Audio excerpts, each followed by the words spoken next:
전 앞에 나아갑니다. 저희들 침묵으로 또 기도로 또 찬양으로 하나님 앞에 나아갔습니다. 하나님, 이스라엘 백성들에게 말씀을 들려주셨던 것처럼 하나님 저희들에게도 말씀을 들려주옵소서. 단순히 귀에 달콤한 말이 아니라 우리의 마음에 심령에 하나님의 말씀이 떨어지게 도와주셔서 하나님 우리의 심령이 새로워지고 또 하나님을 더욱 알아가고 사랑하게 되는 일들이 일어나게 도와주옵소서. 예수님의 이름으로 기도합니다. 아멘.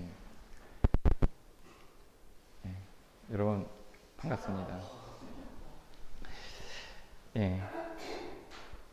예전에 제가 이 색 안경을 쓰고서 운전을 했던 적이 있었어요. 운전하고 쭉 가는데 제가 운전을 잘 못해요. 특히 주차에 있는 차들을 많이 박습니다, 제가. 그래서 운전 잘 못하는데 쭉 이 색안경을 쓰고서 운전해서 가는데 터널에 들어갔어요. 근데 이 터널 안에 그 조명들이 있잖아요. 근데 그 조명들이 사실 그 차가 운전하는 데 있어서 충분한 그 빛이 비춰지거든요. 근데 선글라스를 쓰고 그 차 안에 이 색안경을 쓰고 그 터널 안에 들어가니까 보이지가 않는 거예요. 있는 것도 보이지가 않아가지고 제가 순간적으로 이러다가 내가 사고 나겠다 이렇게 생각이 드는 거예요. 그리고 중간중간 깜빡이가 켜지 않는 차들도 있거든요. 그럼 그런 차들은 정말 보이지가 않아요. 그래서 이렇게 덜컥 겁이 나고 보이는 빛도 보이지가 않으니까 내가 이러다 사고 날 수도 있겠다라는 생각이 들어서 화들짝 놀랐던 적이 있었습니다. 여러분이 만약 이런 상황이라면 여러분은 어떻게 하시겠어요? 만약에 저와 같은 경험하셨다면. 이럴 때 가장 지혜로운 거는 재빨리 이 색안경을 벗고서 다시 잘 보이는 그냥 안경으로 이렇게 쓰는 게 아마 제일 지혜로울 거예요. 그죠? 그래서 저도 그때 그렇게 했었습니다. 오늘 설교의 주제는 우리의 색안경을 벗고, 다시 말해 있는 것도 잘 보지 못하게 하는 색안경을 벗고 제대로 볼 수 있는 안경으로 바꿔 끼는 거, 이게 오늘 설교의 전체적인 큰 주제라고 할 수가 있습니다. 오늘은 성경의 민수기 말씀을 살펴보려고 합니다. 오늘 어떤 말씀을 살펴본다고요? 민수기 말씀을 봅니다. 오늘 민수기 말씀에서 우리가 볼 수 있는 건 하나님께서 이스라엘 백성들을 이제 데리고서 가나안이라는 땅으로 이제 데려가시는 거예요. 어디로 가시냐면 바로 여기서 이제 여기로 이제 들어가는 이제 장면입니다. 그래서 이렇게 이동해가지고 이제 가고 있는 장면이거든요. 그런데 우리가 이 대목에서 한 번쯤 궁금했고 한 번쯤 물어보게 되는 질문 하나가 있어요. 이건 뭐냐면 하나님께서 왜 굳이 이스라엘 백성을 택하셨고, 그리고 하나님께서 왜 이 이스라엘 백성을 데리고 굳이 가나안 땅으로 들어가게 하셨는가에 대해서 우리는 궁금증을 갖게 된다는 거예요. 우리가 이 대목에서 한 가지 예를 들어서 좀 설명하고 이 대목을 지나가려고 합니다. 예를 들어 이런 거예요. 여기 100여 명의 사람들이 있는데 이 100여 명의 사람들이 여기 깡패를 자기 아버지처럼 받들면서 따르고 있는 거예요. 그래서 막 학대당하고 맞고 막 나쁜 짓 하고 막 이렇게 하면서 그 어린 아이들이 그렇게 막 따르고 있는 거예요. 근데 나는 선한 사람이고 이 아이들을 데려다가 정말 내가 양자로 삼아서 잘 돌보고 싶어요. 그때 이 아이들이 이쪽으로 넘어오려고 하는데 이 아이들이 믿질 못하는 거예요. 아직. 그때 하는 방식은 뭐냐면 이 아이들 중에 그래도 그나마 이 아버지를 믿는 사람들을 한 명을 이렇게 택하는 거예요. 그래서 그 아이와 관계 맺고 그 아이에게 따뜻하게 대하고 돌보는 모습들을 사람들에게 보여주는 거죠. 그러면 다른 사람들 중에 일부의 사람들이 정말 저분은 믿을만하구나 라고 하면서 올 거 아니에요. 바로 요거를 하나님께서 기대하신 거예요. 하나님께서 이스라엘 백성들을 택하셔서 그들을 돌보시는 거예요. 그들과 관계 맺으시는 거예요. 그렇게 하시면서 그 목적하신 것 중에 하나 뭐냐면 이 이스라엘 백성들을 돌보신 것도 있지만 나머지 사람들에게 하나님은 이렇게 따뜻한 분이구나 라는 것을 느끼게 해서 이쪽으로 넘어오도록 하기 위한 목적도 있다라는 거예요. 그런데 그렇게 해도 만약에 하나님을 믿지 못하고 넘어오지 못하고 그 깡패를 아버지로 두고서 깡패짓을 같이 한다면 하나님께서는 그 사람은 깡패와 같은 편, 깡패로 간주하시고 징벌하시겠다는 의미가 담겨져 있는 겁니다. 하나님께서 이 이스라엘 백성들을 택하셔서 이제 이 이스라엘 백성들을 이제 가나안 땅으로 데려가시는 게 바로 하나님과 이 과정들 속에서 하나님이 함께 하시는 것을 통해 이 주변에 있는 모든 나라들이 또 이 이야기를 보는 이 역사적인 그 이후의 모든 사람들이 하나님이 정말 좋으신 분이구나. 나도 하나님을 아버지 삼고 싶다라는 생각이 들게 하여 하나님께로 몰려들도록 하는 목적이 담겨져 있는 겁니다. 그래서 이제 하나님께서 함께 이스라엘 공동체를 데리고 가시는 거예요. 이제 여기가 애굽입니다. 이스라엘. 그리고 이 이스라엘에서 이 시내산까지의 채 2달이 걸리지 않게 이동하게 됩니다. 바로 여기까지의 여정들이 뭐냐면 애굽에서 나오다 라고 해서 출애굽이라는 단어를 써요. 그래서 우리가 그 창세기 다음에 출애굽기가 바로 요 출애굽, 애굽에서 나오는 이야기가 담겨져 있습니다. 그리고 요 시내산에서의 내용들이 바로 레위기의 내용들이에요. 뭐냐? 이제 가나안 땅으로 진격해야 되는데 여기서 여전히 깡패 편에 있는 사람들과 이제 싸우고 그들을 무찔러야 되는 일들이 생기는데 그러기 위해서는 어느 정도 법규가 있어야 돼요. 그리고 대장이 누군지 알아야 되고 어느 정도 질서와 대열들이 딱딱딱 갖춰져 있어야 됩니다. 그래서 이곳에서 바로 그 작업들을 해요. 다시 말해 군대를 정비하는 겁니다. 법규를 주고 그리고 대열을 또 새롭게 하고 그리고 그 가운데서 다시금 이제 나아갈 준비들을 진격할 준비를 하는 거죠. 이게 바로 여기서 기록된 바로 중요한 것이 이제 레위기입니다. 하나님께 제사하는 법. 그리고 그들이 또 절기들을 어떻게 지어야 되는지, 어떤 법규 가운데 살아야 되는지에 대한 이야기들이 바로 이 레위기에서 나와요. 그리고 여기서 나온 지 2년째 되는 때에 이제 가나안으로 진격하게 됩니다. 장정만 60만 명, 어린아이와 여자들을 합친 200만 명의 사람들이 이제 북으로 진격을 하고 있어요. 아마도 이 주변에 있었던 많은 사람들은 이 가나안 이스라엘 백성들에 대한 이야기를 들었을 거예요. 하나님께서 출애굽 과정들 속에서 얼마나 많은 이적들을 행하셨는지, 이 이스라엘 백성들을 얼마나 사랑하시는지, 이 이스라엘 백성들을 사랑하시는 하나님이 얼마나 대단한지, 그리고 하나님께서 자기들도 지금 부르시고 계시다는 것을 분명히 알고 있었을 겁니다. 그리고 이 가데스바네아에서 이제 이곳에 진격할 준비를 합니다. 여러분 군대에 가면 이제 정찰대들이 있어요. 뭐냐면 미리 정찰대들을 보내서 이제 거기에 상황들을 보고서 뒤로 알려주는 거예요. 그건 뭐냐면 전쟁할 준비들을 하는 거죠. 미리 알아보는 거예요. 하나님께서는 모세에게 이들에게 그 정탐꾼들을 선발해서 그들의 이 가나안 땅으로 보내도록 하셨습니다. 그래서 그곳에서 지금 성이 얼마나 있는지, 거주민들은 지금 얼마나 되는지, 평지인지 산인지 나무는 많은지와 같은 또 정말 살만한 과일들이 많은지에 대한 이야기들을 정보들을 채취해 가지고 돌아오기를 원했어요.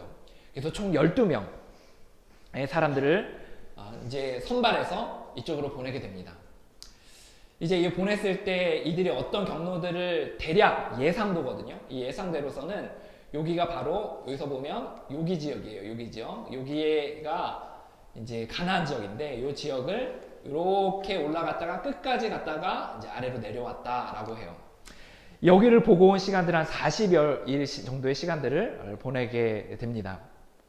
그리고 돌아와서 이들은 정말 자신에게 주어진 그 목적대로 그 정보들을 정확하게 이야기합니다. 뭐라고 이야기하냐? 거기에는 정말 젖과 꿀이 흐르는 땅이더라 라고 이야기해요. 그들이 포도를 이렇게 따가지고 오는데 포도를 어떻게 들고 왔냐면 나무 막대기를 두 사람이 양쪽에 끼고서 거기다가 포도를 주렁주렁 달아가지고 왔어요. 그러니까 얼마나 거기가 젖과 꿀이 흐르는 땅이에요. 무화과도 있었죠. 석류도 있었죠. 이런 것들을 하나를 안고서 이제 돌아와서 이것들을 보이면서 야 정말 여기는 젖과 꿀이 흐르는 땅이다 라고 이야기한 거예요. 그런데 그리고 여기에 가나안 7족속이라는 족속들이 민족들이 있는 거예요. 그래서 이제 여기 저기 또 다른 족속들이 민족들이 곳곳에 모여서 살더이다 라는 객관적인 이야기를 하게 됩니다. 이제 자신의 목적에 맞게 자신은 정찰병이니까 정찰한 내용들의 결과를 객관적으로 이야기합니다. 그래서 그 다음에 이 정탐꾼 중에 한 명이었던 갈렙이라는 사람이 있거든요. 이 갈렙이라는 사람이 딱 이 정보가 끝나자마자 보고가 끝나자마자 이 정탐꾼 중에 한 명이었어요. 그도 이제 이렇게 얘기해요. 자, 이제 가서 치러 가자 라고 이야기해요. 그랬더니 나머지 사람 중에 여호수아를 뺀 10명의 사람들이 이렇게 이야기하는 거예요. 뭐라고 이야기하냐? 이렇게 얘기하는 거예요. 같이 한번 읽어볼까요? 있습니다. 시작. 거기서 르필린 손이 안압 자손의 걸들을 보았나니 우리는 스스로 보기에도 메뚜기가 있으니 그들이 보기에도 그와 같았을 것입니다. 예, 아멘. 뭐라고 얘기하냐면 이제 10명의 사람들이 이렇게 얘기하는 거예요. 지금 진격을 딱 하려고 하니까 이거 아니야. 이거는 싸울 게 아니야. 이거는 내가 봤는데 우리 갔다가 우리 죽을지도 몰라. 거기는 거인족이야. 우리는 그들 보기에 우리가 보니까 우리는 메뚜기 같아. 그리고 그들이 보기에도 아마 우리는 메뚜기 같을 거야 라고 하면서 절대 안 된다. 우린 죽는다. 이렇게 얘기하는 거예요. 그리고 얼마나 흥분을 지금 했는지 과장을 섞어서 얘기해요. 오늘 본문에 읽지는 않지만 이렇게 얘기해요.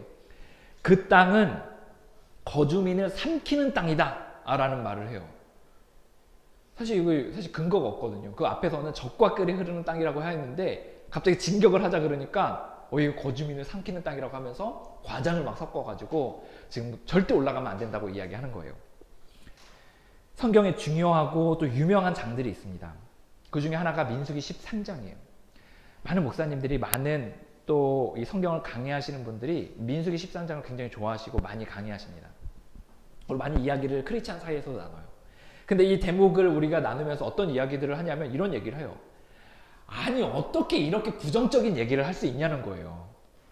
아니 그동안 해온 게 있지, 깡이 있지, 배짱이 있지, 어떻게 이렇게 낮은 자존감 가운데 부정적인 언어로 이야기할 수 있느냐라고 이야기하면서 이들에 대해서 굉장히 평가를 절하해서 이야기합니다.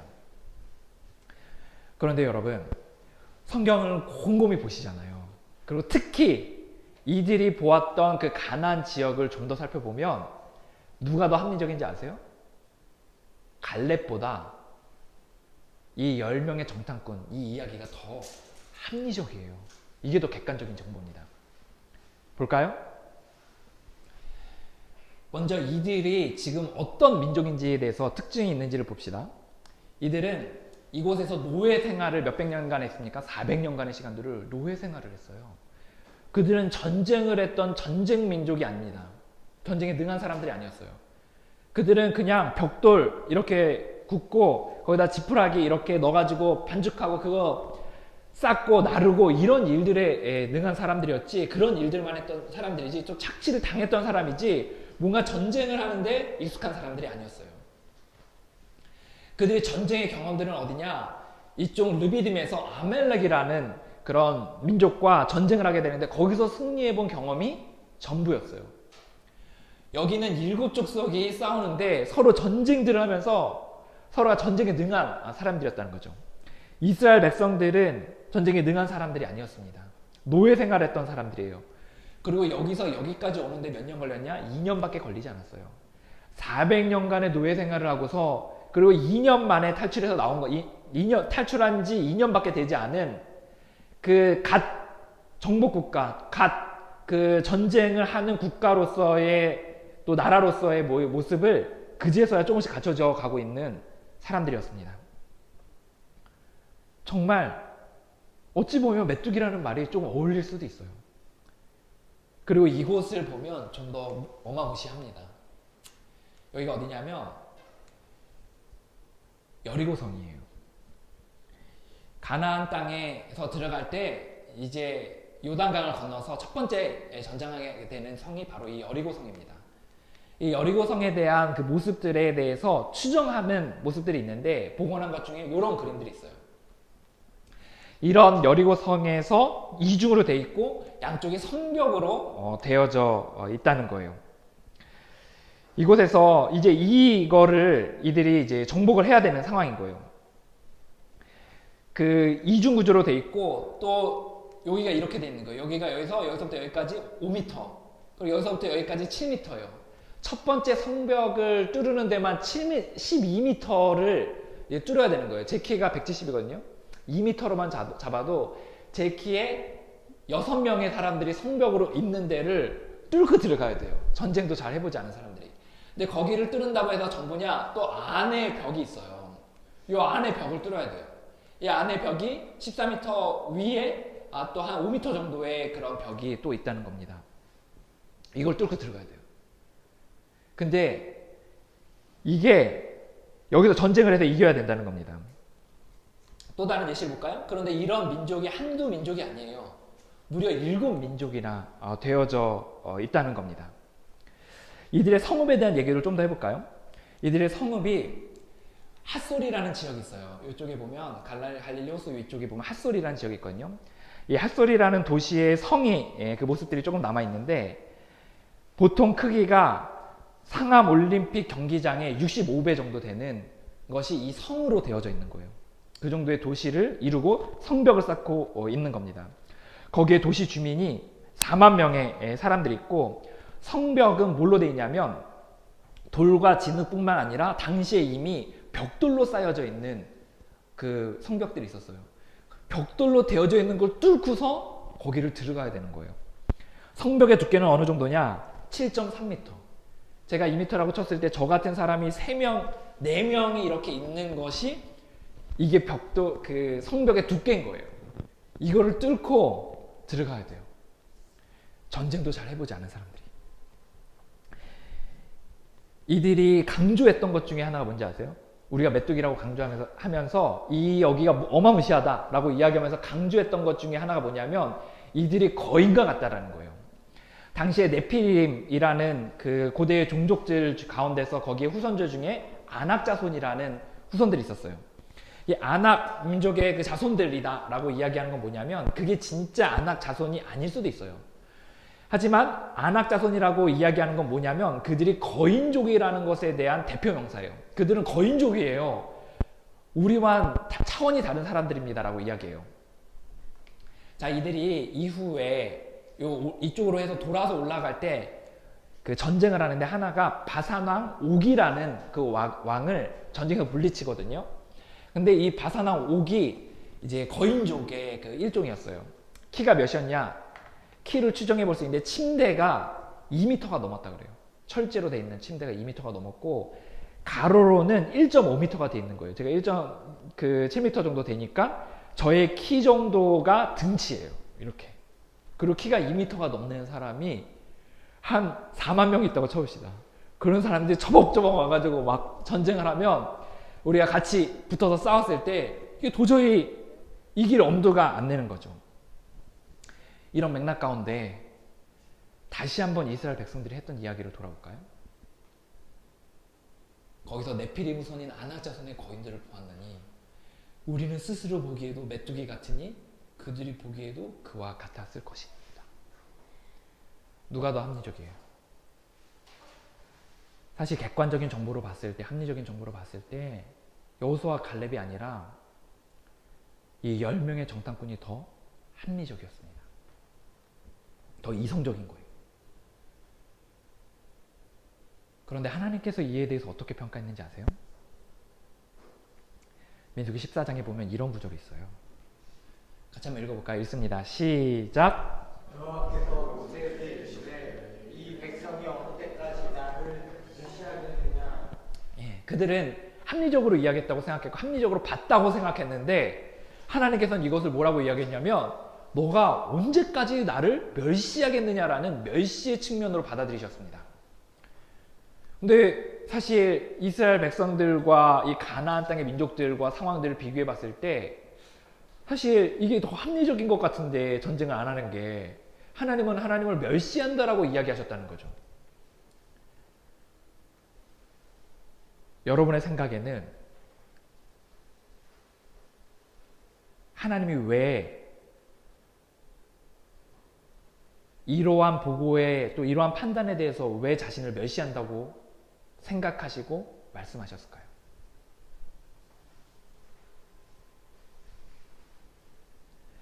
하나님께서는 그 이유에 대해 이렇게 얘기하십니다. 같이 한번 읽습니다. 시작. 제가 그들 중에 많은 이적을 행하였으나 어느 때까지 나를 믿지 않겠느냐. 아멘. 이것을 조금 해석을 해볼까요?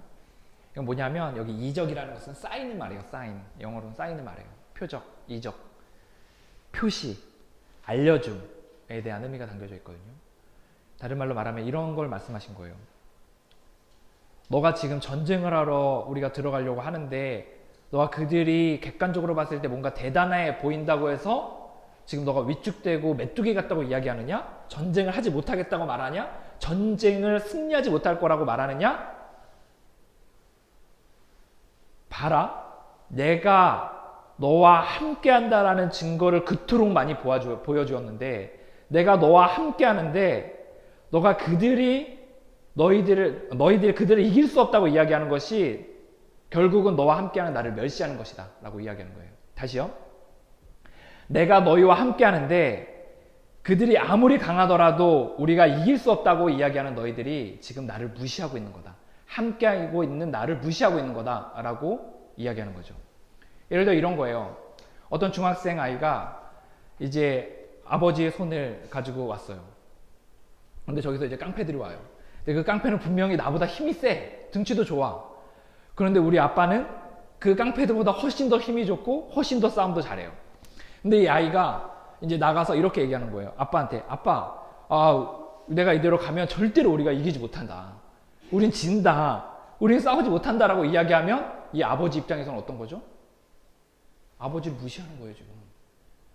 지금 내가 싸우는데 너는 돕는 것뿐인데 너가 나의 지금 이 싸움에 대해서 나의 이 능력과 나와 함께함에 대한 지금 무시를 하고 있는 것이다 라고 생각하게 된다는 거죠. 하나님이 지금 그 얘기 하시는 거예요. 너 언제까지 나를 무시하겠느냐. 내가 너와 함께하여서 너를 그토록 지키고 보호하고 능력 있도록 하였는데 함께 있는 내가 있음에도 불구하고 전쟁에서 진다고 하니 얼마나 지금 나를 무시하고 있는 것이냐 라고 이야기하고 있는 겁니다. 이 대목에서 하나님이 그들 곁에 계셨다는 거예요. 하나님이 그들을 위해 싸워주시는 거예요. 그런데 그들은 어땠죠? 색안경을 끼고서 그 하나님이 빛으로 능력으로 임재로 함께 하심에도 불구하고 하나님을 보지 못하는 거죠. 인생에 불변의 진리가 있습니다. 하나님이 우리와 함께 하신다는 거예요. 두 번째 진리가 있어요. 함께 하시는 하나님을 눈으로 보지 못한다면, 영적인 눈으로 보지 못한다면 우리는 세상의 것들을 보게 되고 두려움에 휩싸이게 됩니다. 다시요. 함께 하시는 하나님을 우리가 영적인 눈으로 보지 못한다면 우리는 세상을 보게 되고 그 결과 두려움에 휩싸이게 된다는 거예요. 그렇기 때문에 우리는 어떻게 되냐면 우리의 영적인 눈이 가려진 눈을 열어야 돼요. 그리고 함께 하시는 하나님을 볼 수 있어야 됩니다. 그렇게 할 때 우리의 마음 가운데 두려움이 줄어들고 평안함이 임하게 된다는 겁니다. 이 대목에서 이 영적인 눈을 어두웠던 눈을 밝히고 영적인 눈으로 하나님의 함께 하심을 봤던 사람들이 있어요. 그게 바로 여호수아와 갈렙입니다. 그들이 민수기 14장 6절과 7절에 이렇게 이야기합니다. 그 땅을 정탐한 중 눈의 아들 여호수아와 여분의 아들 갈렙이 자기들의 옷을 찢었어요. 너무 이 모습이 한탄스러워서. 메뚜기 같다고 이야기하는 이 모습이 너무 한탄스러워서 옷을 찢습니다. 그리고 나서 이렇게 이야기합니다. 19절에 다만 여호와를 거역하지 말라. 또 그 땅 백성을 두려워하지 말라. 그들은 우리의 먹이라. 그들의 보호자는 그들에게서 떠났고 여호와는 우리와 함께 하시느니라. 그들을 두려워하지 말라 하나 라고 말하는 거예요. 무슨 말이죠? 그들은 지금 함께 하시는 하나님을 영적인 눈으로 본 거예요. 그리고 그 영적인 눈으로 하나님이 함께 하신다는 것에 대해서 볼 수 있자 아무리 세상이 커 보여도 두려움하지 아니하게 되고 담대함으로 그들의 마음의 평안함을 지킬 수 있었다는 겁니다. 사랑하는 여러분, 하나님이 보여야 평안이 임합니다. 보여야 임하는 거예요. 하나님이 계신지 아닌지를 우리가 어떻게 영적인 눈으로 눈을 띄울 수 있습니까? 우리가 객관적인 세상의 전력들만 보고서 우리는 늘 우리가 메뚜기처럼 느껴질 때가 얼마나 많이 있습니까? 사실 그것이 객관적으로 맞아요. 세상이 얼마나 대단합니까? 사람들의 학벌, 사람들의 능력, 사람들의 스펙, 또 그 안에 조직들, 기관들 얼마나 대단해요. 우리가 하나님을 빼고서 그것들을 봤을 때는 우리도 그렇게 생각할 수밖에 없어요. 아, 나는 나이 때문에, 아, 나는 신체적인 조건 때문에, 아, 나는 나의 학벌 때문에, 나의 능력 때문에, 나의 경력 때문에 나는 너무나 초라해 보여서 메뚜기처럼 느껴질 수밖에 없다라는 거예요. 그런데 하나님께서는 이에 대해서 뭐라고 말씀하시냐면 어찌하여 나를 멸시하느냐? 내가 너와 함께 하는데 왜 전쟁에서 질 거라고 이야기하느냐? 라고 이야기하시는 거죠. 이 대목에서 우리가 해야 될 것은 이 영적인 눈을 띄우는 거예요. 영적인 눈을 밝히는 겁니다. 우리가 영적인 눈을 어떻게 밝힐 수 있느냐라는 것은 간접적인 방법과 직접적인 방법들이 있을 거예요. 간접적인 방법은 뭐냐면 하나님을 영적인 눈으로 보는 사람들, 또 그런 기록들, 또 그런 사람들에 대해서 이야기를 듣고 그것에 대해서 묵상하고 그들과 친밀하게 지내는 것들이 필요하다는 겁니다. 그리고 그것에 대한 내용들이 가장 많이 기록되어져 있는 것이 바로 성경이에요. 저는 하나님과 친밀했던 사람, 그 어떠한 고통 가운데서도 하나님의 함께 하심을 보면서 담대함을 잃지 않았던 많은 사람들이 시편의 저자로 기록되어져 있다고, 저자로 시편을 기록했다고 믿습니다. 그 가운데 시편 3편은 바로 이 보이지 않는 하나님에 대한 믿음을 가졌던, 그래서 평안을 잃지 않았던 한 사람의 이야기가 기록되어져 있습니다. 사람들이 이렇게 이야기합니다. 시편 3편 1절에서 2절입니다. 여호와여, 나의 대적이 어찌 그리 많은지요. 일어나 나를 치는 자가 많으니이다. 많은 사람이 나를 대적하여 말하기를 그는 하나님께 구원을 받지 못한다 하나이다 라고 말하는 거예요. 무슨 말이죠? 하나님이 보이지 않으니까 없다고 생각하고 사람들이 너는 하나님께 구원을 받지 못할 거야. 너는 메뚜기 같아. 너는 너무나 초라해. 능력이 없어라고 이야기하고 있는 거죠. 그런데 이 시편 저자가 뭐라고 이야기하고 있는지 아세요? 같이 한번 읽겠습니다. 읽습니다. 시작. 때가 두어져고 깨었으니 여호와께서 나를 붙드시는구나. 천만이 나를 에워싸 진친다 해도 두려워하지 아니하리이다. 아멘. 천만인이 나를 둘러싸진 친지라도 내가 두려워하지 않겠습니다. 1000명이 아니에요. 10,000,000명이 나를 둘러싸 진칠지라도 내가 두려워하지 않습니다. 왜냐하면 나는 내 곁에 계신 그 하나님을 영적인 눈으로 보았기 때문입니다. 그렇기 때문에 우리는 성경을 묵상하고 성경의 인물들에 대해서 더 깊이 상고하며 우리가 그것에 대해서 정말 하나님이 이들과 함께 하신 것처럼 우리도 함께 하신 것에 대한 믿음을 가질 수 있어야 된다는 거예요. 두 번째는 우리가 직접 하나님 앞에 보이진 않지만 계신다는 전제 위에 우리가 기도의 봄으로 그 하나님을 경험해 볼 수 있다는 거예요. 언제까지 기도하냐? 우리의 시선이 바뀔 때까지. 우리의 시선이 영적으로 느껴지지 않고 영적으로 확신이 되지 않고 영적으로 도저히 보여지지 않는 그 하나님에 대해서 정말 내가 계시다는 생각이 들 때까지, 그리고 그것으로 인하여 내 사건과 상황의 관점들이 바뀔 때까지 우리가 기도하는 거예요. 하나님, 내가 지금 이 세상으로 인하여 너무나 두려운데 하나님 나의 관점을 바꿔주십시오. 하나님을 드러내 보여주십시오. 하나님을 알려주십시오 라고 우리가 기도함으로 우리의 영적인 관점들이 바뀔 수 있다는 거예요. 요약합니다. 우리가 하나님에 대해서 영적인 시선들을 바꾸기 위해서 간접적으로 하나님을 본 많은 사람들의 성경의 이야기들을 묵상할 필요가 있습니다. 직접적으로는 우리가 그 하나님께 무릎을 꿇고 기도함으로 하나님 당신을 보여주십시오, 알려주십시오 라고 우리가 기도함으로 그러한 일을 할 수 있다는 거예요. 우리가 기도할 때는 어떻게 하면 되냐면 단 한 번이라도 우리가 시선을 바뀌는 경험들을 한다면 우리가 그 이후에는 좀 더 큰 믿음을 가지고 계속해서 나갈 수 있다는 겁니다. 한국 이름 원우드, 플레임으로는 호러스 그랜트 언더우드. 보통 언더우드라는 이름으로 많이 불려진 이 언더우드 선교사님에 대한 이야기를 같이 좀 나누려 합니다. 1859년에서 1916년까지 총 57년 정도의 삶을 사셨습니다. 그는 1859년 7월 19일 영국 런던에서 태어나서 13세에 미국으로 건너오셨어요. 그리고 런던 대학교, 뉴욕 대학교를 졸업하시고 1884년에 그 신학교를 나오셨어요. 1883년에 장로교 목사가 되셨고 1년간 인도 선교를 위해서 의학 공부를 하셨습니다. 그리고 1884년 7월 28일 조선 최초의 장로교 선교사로 선정되었어요. 근데 당시에 한국에서는 좀 그 상황이 정황이 좋지가 않아서 일본으로 먼저 건너오셔서 이제 한국으로 들어갈 준비를, 조선으로 들어갈 준비들을 하고 계셨습니다. 이 모습이거든요. 굉장히 잘생기셨어요. 훈남이세요. 네. 이런 가운데서 이때가 아마 그 14살 때, 그리고 24살 때, 한국에 들어가실 나이는 27살 때쯤에 한국에 들어가셨습니다. 이 27의 이 젊은 청년, 이 언더우드가 이제 한국으로 들어가게 되었을 때 사실 1885년 4월 5일에 아펜젤러와 함께 인천을 통해서 들어갔습니다. 근데 이 한국에 들어갔을 때 상황이 선교가 허락되지 않는 상황이었어요.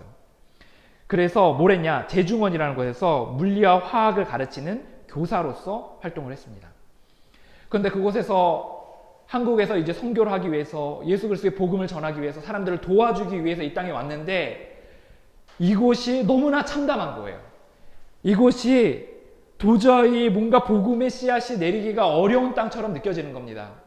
사람들이 너무나 완악하고 서양인들에 대해서 터부하는 마음들이 있고 그리고 다른 사람들의 이야기를 듣지 않으려고 하고 그리고 그들이 무지와 또 고집과 아집으로 가득 차 있는 모습 가운데서 깊은 절망 가운데서 몸부림치는 시간들을 가졌다는 겁니다. 마치 하나님이 계시지 않는 것 같은 이 땅 가운데 홀로 외로이 있는 것 같은 그 시간들 속에서 그 젊은 청년도 하나님이 눈에 보이지 않는 것 같은 그 고통과 하지만 하나님이 이곳에 계시다는 것에 대한 믿음 사이에 치열한 씨름을 하게 됩니다.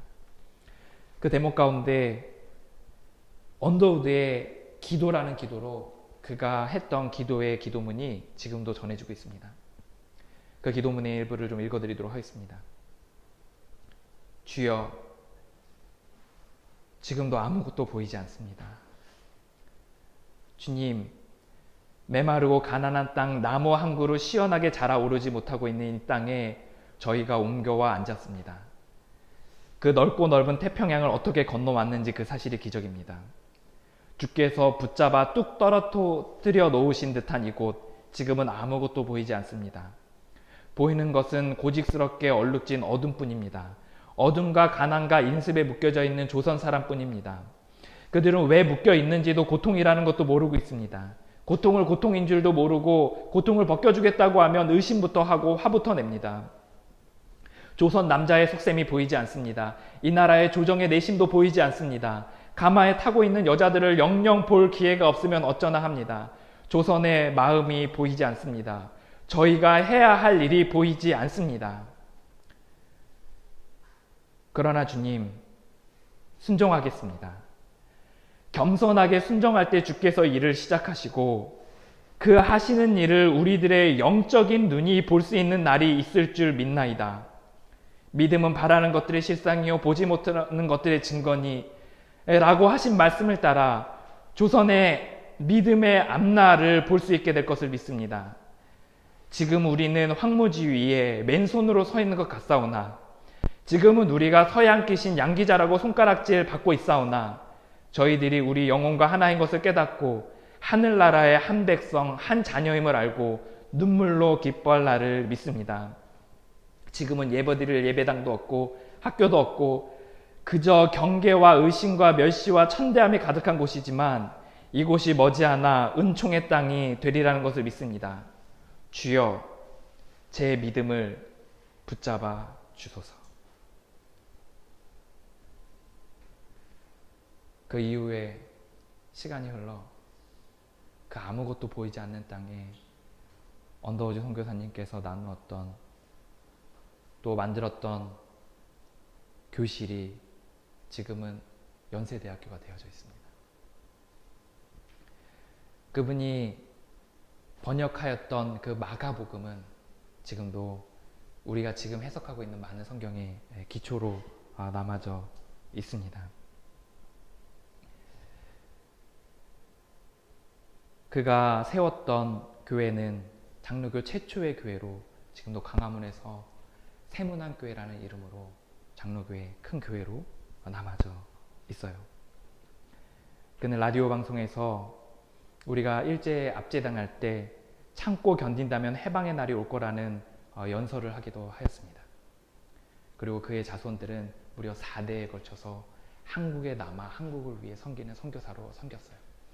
그 중에 일부는 4대째 손주는 자손은 5.18 민주 항저항 운동 때 그 사태들을 해외 알림으로 강제로 추방당하기도 했어요. 언더우드 선교사님의 아내는 공산당에 의해 총에 맞아 순교하셨습니다.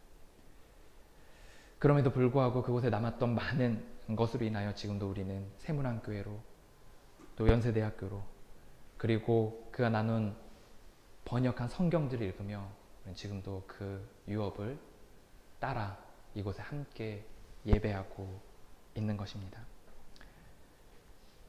그는 건강이 악화돼서 1916년 미국으로 돌아갔어요. 그리고 그곳에서 다시금 한국으로 그 시신이 옮겨져 지금의 양화진에 묻혀 있습니다. 그리고 그 자손들도 그 양화진의 묘비로 남겨져 있어요.